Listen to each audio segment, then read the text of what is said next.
If you're struggling with stubborn visceral belly fat that just won't seem to go away no matter what you do, this is the video for you. You might have even gained back 50 pounds after losing it, or even more maybe, and you feel like you're fighting an impossible battle. But here's the truth. This isn't over. In fact, you have an advantage that I don't think anyone is talking about. I literally haven't heard anyone mention this on YouTube, and you have that advantage if you are heavily overweight. Today, I'm going to be talking about the absolute easiest way to lose fat without grinding yourself with bad diets, hard diets, or suffering diets, and a lot of cardio that just wears you down. So let's start with your hidden superpower. If you have a lot of weight to lose, most people just don't get it. I've been there before. It is difficult to just live everyday life and do everyday tasks whenever you have a ton of weight to lose. And here's the thing that I haven't heard a lot of people mention almost ever, and that is that if you have a lot of body fat, every step burns way more calories than someone who is lighter. It's, hard to carry that, as you can feel throughout your everyday life, and therefore it's burning more calories just by you simply doing things that are average everyday things. So you have a metabolism boost because you're carrying so much weight. And there's, a lot of people who are overweight feel like their metabolism is slow. And I want to encourage you that it might not be your metabolism. You might not be a victim to metabolism and you can't fix it. It could be that we're not moving enough, we're not eating right, and we're going to talk about those things in this video. And if that's true, then you seriously have a huge advantage. Think of it like this. Two people are walking up a hill. One has a 100-pound backpack on. Who do you think is burning more calories and working harder going up that hill? Of course, it is the person with the 100-pound backpack on. And so if you have a lot of weight to lose, you are literally carrying that up. Every time you go upstairs, every time you go up a hill, every time you're walking on an inclined treadmill, you are burning more calories because you're carrying so much weight. So I can't stress this enough. This is something that is so cool for you that if you press into, you don't even have to do formal cardio. You can just get more steps and you're going to be burning so many more calories, and it is going to help you lose weight whenever you start getting really intentional with your steps. That means that walking is going to be the ultimate weight loss hack for you. So like I said, we don't need any formal cardio. That is the best part. You don't need to do sprints or HIIT workouts or anything like that. You just need to increase your walking. There's a variety of ways you can do it. We're going to discuss it here. Obviously, parking in the back of the parking lot, taking the stairs instead of the elevator, things like that is really going to help you. But also, whenever your focus is on steps, I find that, at least with my clients, a lot of them tend to actually clean the house more. And, they'll log it sometimes on my app where, they will literally log like general cardio, clean the house. And when a person is heavy enough, if you don't relate to this, then you might be laughing. But if a person is heavy enough, that is cardio. It really is. It really is difficult. I've been there and I know how it is. Going grocery shopping is something that you're like, well, if I go up and down every aisle, I'm going to get 2,000 steps or something. And that's going to, for my clients, I'm sure they're thinking that's going to make Aaron happy because I'm getting all these steps. And so it's really cool how you can acquire steps by not actually doing formal cardio. Of course, formal cardio will help you out with that though. Like if you walk on an hour on the treadmill or something, you're going to get a ton of steps. But I'm just saying it's pretty cool that it's in your everyday life. One caveat with this though is that I really feel like you should ease into it if you're not used to walking a bunch. Because you might be on the heavier end, it is hard on the joints to just all of a sudden pick up in terms of activity and the amount that you're walking. So ease into it, listen to your body, make sure you don't break yourself. Because if you get injured, that is like something that is really hard to work around. It's hard to, lose weight whenever you literally can't move. So ease into it, even if it's just 2,000 steps to start or something like that, get somewhere where you can handle it, but it's pushing you a little bit. Your body will adapt and then you can always do more. But walking alone is definitely not enough. If you want to have a good shape by the end of your workout, this next part is definitely key. But walking alone is not enough. If you want to lose fat while not losing muscle, that is so important, and you're going to thank me by the end of your journey. You're going to like how you actually look. And this next part is key. So keeping our muscle while losing the fat, that is so important, and that is going to be integral to your journey. So lifting weights or some type of resistance training is going to be very important so that you don't lose the fat and the muscle at the same time. And by the end of your journey, let's say you lose 50 pounds or whatever, if 25 of it was fat, and that's not if 25 it was muscle and the other 25 being fat, and that's not an exaggeration, that is completely possible if a person doesn't lift and eat right, which we're going to be talking about, then, you still have 25 pounds of fat to lose. So it makes your journey feel incredibly long whenever you're like, well, now I got to lose 75 pounds. I thought I only had 50 pounds to lose. And that's because a person was cutting into their muscle. Now, don't get me wrong. A lot of times a person has more fat to lose than they think, but don't let that bother you, because on this journey, if you're doing things right, you're going to be feeling, looking better so much sooner than the 50 pounds that you feel like you have to lose. Let's say you lose 30 pounds. You're going to be feeling great. And you realize, oh, I actually probably have something closer to 60 pounds to lose. And that might not be you. I'm just saying, hypothetically, let's pretend that's the case. you're going to be feeling so good at 30, you probably won't be able to wait. Like you'll be excited that you have an additional 30 pounds to lose because now you're going to be looking that much better.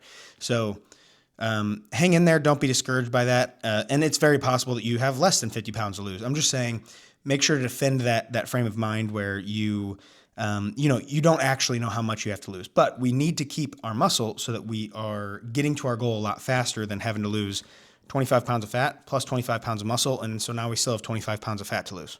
Imagine two people both lose 100 pounds. One lost 100 pounds while lifting weights and doing cardio and all this stuff we're going to be talking about, and the other lost it just by starving themselves and doing a bunch of cardio.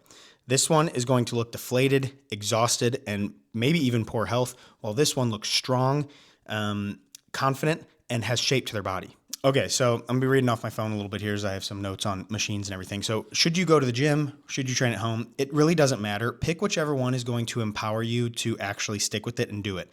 So if you're intimidated by the gym right now, then do a home workout. We're going to talk about that in a second. But if you love the gym or being around people might be motivating or whatever, getting out of the house might feel like you are more focused on your actual workout, then you can go to the gym. If you're going to go to the gym, at first I would just keep it simple. Do 2 to 3 sets on each body part and stick to the machines. You could do lat pull down, that would be for your back. A chest press machine, that would be for your chest and your triceps. And the lat pull down would also hit your biceps a little bit. The leg extension would hit your quads or the front of the legs, and the leg curl would hit your hamstrings. You could be done right there. That is the 4 major muscle groups. You won't be hitting the glutes as much, but trust me, as a person who has a lot of weight to lose, you're hitting that every time you get out of a chair and everything. So it's not the biggest deal in the world, okay? So for now, just keep it nice and simple. If you train at home, though, you'll need to do a little bit more in terms of like the volume. So I said 2 to 3 sets on each body part. You'll have to do a little bit more to make up for the fact that you're using lighter weights while training from home.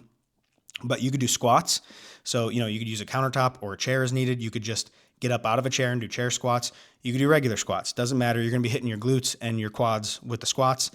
You could do push-ups and then crunches. Those right there, whether the push-ups are from a wall or on the floor from the knees, or regular push-ups, you might have to do more in order to get a good stimulus. But because of all the weight you're carrying, this is actually going to be a lot easier than, I know I said it's lighter weights, but body weight for a person who has a lot of weight to lose is still going to be a good amount of weight. So you might want to do like 4 to 5 sets of each, and just do that, 2 to 3 times a week. Both workouts, whether at the gym or at home, 2 to 3 times a week, 2 to 3 sets if you're going to the gym, and then we'll say 5 sets on each of these 3 movements: squats, push-ups, and crunches, where you take the muscle close to exhaustion. So if it takes 50 reps, then go ahead and do 50 reps and call that a set. At first, it doesn't really matter. You're going to be keeping and building muscle, and that's what's key. So your focus here is not fat loss. It's actually muscle protection. It's protecting your muscle. And like I said, potentially even building muscle. If you are new to this, you might be building muscle, which is going to be awesome. You're going to be increasing your metabolic rate. You're going to be increasing your TDEE, or your total daily energy expenditure, which we're going to talk about a little bit here soon. Your steps burn fat. Your lifting keeps the muscle. The cardio burns fat. The lifting and the home workouts and everything, that keeps and builds muscle. So that is how you lose weight without looking weak and without losing your shape by the end, which again is just so key. When a person, and I hope you trust me on that. When a person hears that, a lot of times I think they're like internally rolling their eyes.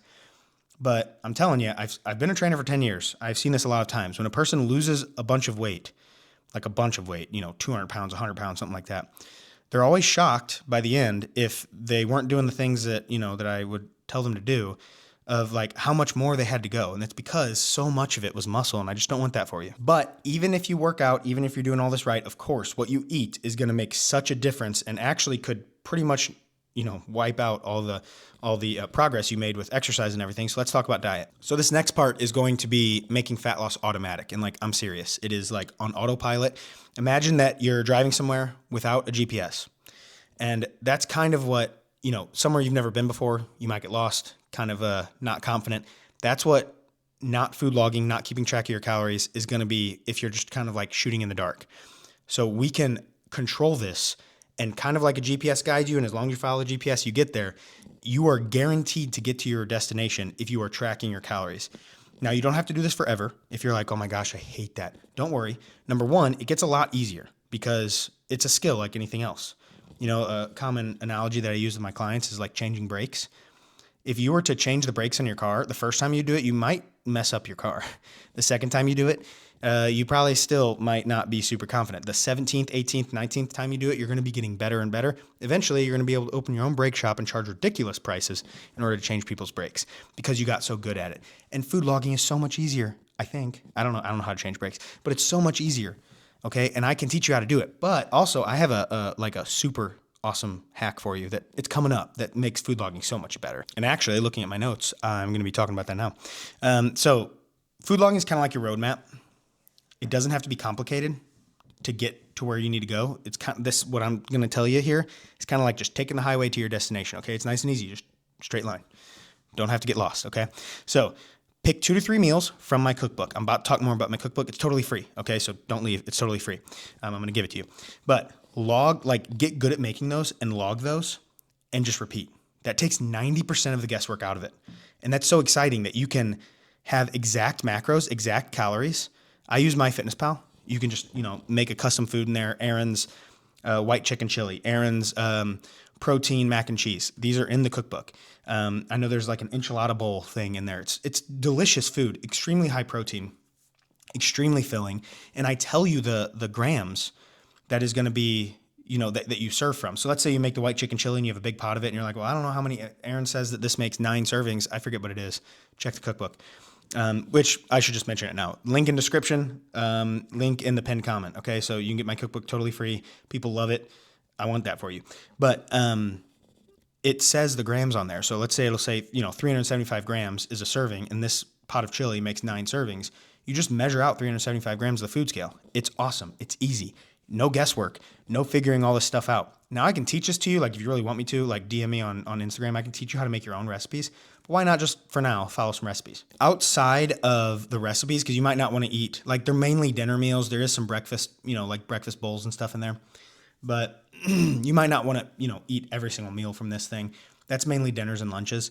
But snacks, things like that, stick to single ingredient foods. An apple, a bowl of oatmeal, things that are easily measurable with your food scale, a banana, whatever, a granola bar, it doesn't matter, protein bar, anything in order to, keep it really, really simple and take all this guesswork out of it. Now, as you get better at this, you can totally use other recipes. I'm going to keep adding to this recipe book. So you could just keep my recipe book.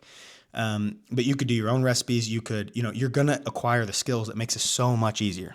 Okay, so the last piece of the food logging puzzle here is going to be to go online, type in TDEE, calculator, total daily energy expenditure. You're going to be surprised how much you burn as a person that has a lot of weight to lose. So you will see whatever that number is. Let's say it spits out 2,600. Subtract 500 from that. Try to stick to a 2,100 calorie diet, and you should be well on your way. Now, if you have a lot of weight to lose, it is very possible that number is hovering somewhere around 3,700 because you might not even know this about yourself because you're just like, I don't know, I've done it for so long. I'm used to it. It doesn't feel as hard as you're claiming. But imagine a person who is 150 pounds putting on a 100-pound vest and all of a sudden they're 250 pounds. They would be struggling to walk. They'd be struggling to bend over. You do those things. You have a superpower, and I want you to plug into this. The last thing that I'll say here is make this as easy as possible. I don't care if, I don't think diet soda is all that bad. The fake sugars and stuff. There isn't anything in the literature that shows that, in fact, people tend to lose more weight than even with water. So if water's your thing, go for it. I don't care. I promise if you drink a few diet sodas, but you lose 100 pounds, you're going to be far healthier if you just drank the diet soda and lost 100 pounds than if not getting your sweet tooth taken care of costs you the ability to lose that weight. So please, just drink diet soda, chew gum, whatever it takes, the 0-calorie hacks that allow you to, get your sweet tooth over or distract your chewing muscles, whatever it takes in order to get you through those cravings, do it. With that said, if you're eating from my cookbook, I promise it's going to be like you're going to feel way fuller than if you're not eating from it, and it's totally free. Okay, but now what happens if your weight isn't dropping? Let's talk about that. Okay, so I call this the no panic approach. A lot of people freak out whenever they see the scale isn't moving, and there might be a time or two where it actually spikes up for one day. And I think the reason that, we freak out and it like internally hurts so bad is because we're working so hard. If we weren't working for it, who cares really? But man, this kind of feels like we're working, we're putting in effort, we're putting in blood, sweat, and tears, and we're gaining weight. I promise you're probably not gaining weight If the scale is flat, we're going to talk about this. You do not need to be freaking out. Everyone freaks out. You don't need to be, because we're going to use data. We're going to remove the emotions, and that is how we're going to get to the bottom of what is going on. Okay, so how to adjust without ruining your progress. So weigh yourself daily. And I know that you might be like, daily, but it goes up and it's hard. Like, is that useful? It is so useful. Don't overreact to something that goes up. Don't overreact to something that goes down. Both of those are probably false. High weigh-ins and low weigh-ins are probably both false. It's the pattern that is important. Okay, so the scale is just numbers. It's not failure. It's not success. It is just numbers. And we want to see if the pattern is flat across or relatively flat, then we need to make some adjustments, and we're going to talk about that. So your weight should almost never go up. If it does, triple check your food log, because if you're giving half effort, to your steps and your food logging, you're probably going to lose weight like accidentally. At the very least, it'll stay flat, but it almost never will be going up. If it goes up, triple check your food log and then DM me on Instagram, Aaron Trainer Fit, because I'll talk to you. If absolutely needed, if you triple check that and you're like, man, I feel like I'm doing everything all right, then cut out 500 more calories. Take drastic action. It's going to be fine. Try to get that scale to at least be flat, if not going down. If the scale is flat, then maybe subtract out 250 calories or increase your steps a little bit more if you feel like you're ready for that. Listen to your joints though, and see, what your knees are thinking. I know it's kind of silly, but let your knees be the boss for now. Because I'm telling you, I've seen it a lot of times where a person's joints will derail their progress, and it is really hard to get back that momentum. If weight is dropping even slowly, you're winning. I wouldn't adjust anything. But if you're like, man, I kind of want this faster, be careful with that, because I'm telling you, slow and steady progress is crazy how far a person will go. But if you want to be a little bit faster, maybe subtract out 100, 150 calories and just keep doing that. But motivation is a killer, and you can't just rely on motivating, like that self-determination alone. You need something a little bit extra. And so I have this secondary hack for you. We're going to use social media, your social media feed, and turn it into a fat loss machine. Whenever a person is on social media, especially, the algorithms feed you things that you want. That's probably how you got fed this video. But whenever you are on, Instagram, TikTok, or I don't even know if TikTok's still around, whenever you're on those social media apps that maybe aren't giving you such educational content, you can start really comparing yourself, and you can see that this person achieved this, and well, I didn't achieve that.